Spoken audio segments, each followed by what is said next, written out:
दीपावली से जुड़े 15 धार्मिक तथ्य जो कि आप नहीं जानते हैं। नमस्कार दोस्तों, स्वागत है आपका स्पाइसी बीची चैनल पर झलक के साथ। विष्णु जी ने 3 पग में तीनों लोगों को नाप लिया। राजा बलि की दानशीलता से प्रभावित होकर भगवान विष्णु ने उन्हें पाताल लोक का राज्य दे दिया।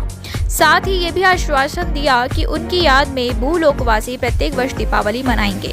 महाप्रतापी तथा दानवी राजा बलि ने अपने बाहुबल से तीनों लोकों पर विजय प्राप्त कर ली। तब बलि से भयभीत देवताओं की प्रार्थना पर भगवान विष्णु ने वामन रूप धारण कर प्रतापी राजा बलि से 3 पग पृथ्वी दान के रूप में मांगी। महाप्रतापी राजा बलि ने भगवान विष्णु की चालाकी को समझते हुए भी याचक को निराश नहीं किया और 3 पग पृथ्वी दान में दे दी।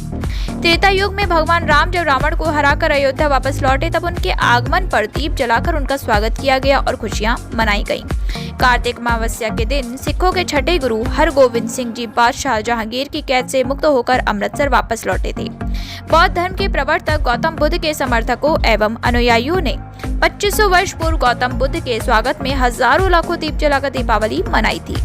कृष्ण ने अत्याचारी नरकासुर का वध दीपावली के एक दिन पहले चतुर्दशी को किया था। इसी खुशी में अगले दिन अमावस्या को गोकुलवासियों ने दीप जलाकर खुशियां मनाई थी। 500 ईसा वर्ष पूर्व की मोहनजोदड़ो सभ्यता के प्राप्त अवशेषों में मिट्टी की एक मूर्ति के अनुसार उस समय भी दीपावली मनाई जाती थी। उस मूर्ति में मातृ देवी के दोनों ओर दीप जलते दिखाई देते हैं। अमृतसर के स्वर्ण मंदिर का निर्माण भी दीपावली के ही दिन हुआ था। जैन धर्म के 24वें तीर्थंकर भगवान महावीर ने भी दीपावली के दिन ही बिहार के पावापुरी में अपना शरीर त्याग दिया। महावीर निर्वाण संवत इसके दूसरे दिन से शुरू होता है, इसलिए अनेक प्रांतों में इसे वर्ष के आरंभ की शुरुआत मानते हैं। राक्षसों का वध करने के लिए माँ देवी ने महाकाली का रूप धारण किया। राक्षसों का वध करने के बाद भी जब महाकाली का क्रोध कम नहीं हुआ, तब भगवान शिव स्वयं उनके चरणों में लेट गए। भगवान शिव के शरीर स्पर्श मात्र से ही देवी महाकाली का क्रोध समाप्त हो गया। इसी की याद में उनके शांत रूप लक्ष्मी की पूजा की शुरुआत हुई। इसी रात इनके रौद्र रूप काली की पूजा का भी विधान है। मुगल वंश के अंतिम सम्राट बहादुर शाह जफर दीपावली को त्योहार के रूप में मानते थे और इस अवसर पर आयोजित कार्यक्रमों में भाग लेते थे। शाह आलम नृत्य के समय में समूचे शाही महल में दीपे से सजावट होती थी और लाल किले में आयोजित कार्यक्रमों में हिंदू मुसलमान दोनों भाग लेते थे। पंजाब में जन्मे स्वामी राम तीर्थ का जन्म और महाप्रयाण दोनों दीपावली के दिन ही हुए थे। उन्होंने दीपावली के दिन गंगा तट पर स्नान करते समय ओम कहते हुए समाधि ले ली। महर्षि दयानंद ने भारतीय संस्कृति के महान जननायक बनकर दीपावली के दिन अजमेर के निकट अवसान लिया। इन्होंने आर्य समाज की स्थापना की। दीन-ए-इलाही के प्रवर्तक मुगल सम्राट अकबर के शासनकाल में दौलत खाने के सामने 40 गज ऊंचे बांस पर एक बड़ा आकाशदीप दीपावली के दिन लटकाया जाता था। बादशाह जहांगीर भी दीपावली धूमधाम से मनाते थे।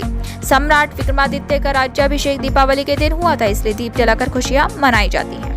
ईसा पूर्व 4वीं शताब्दी में रचित कौटिल्य अर्थशास्त्र के अनुसार कार्तिक अमावस्या के अवसर पर मंदिरों और घाटों यानी कि नदी के किनारों पर बड़े पैमाने पर दीप जलाए जाते थे। तो कैसी लगी आपको हमारी आज की वीडियो? अगर कुल मिला के देखा जाए तो सभी धर्मों के लोग किसी न किसी तरीके से दीपावली को सेलिब्रेट करते हैं और ये बहुत ही अच्छी बात है।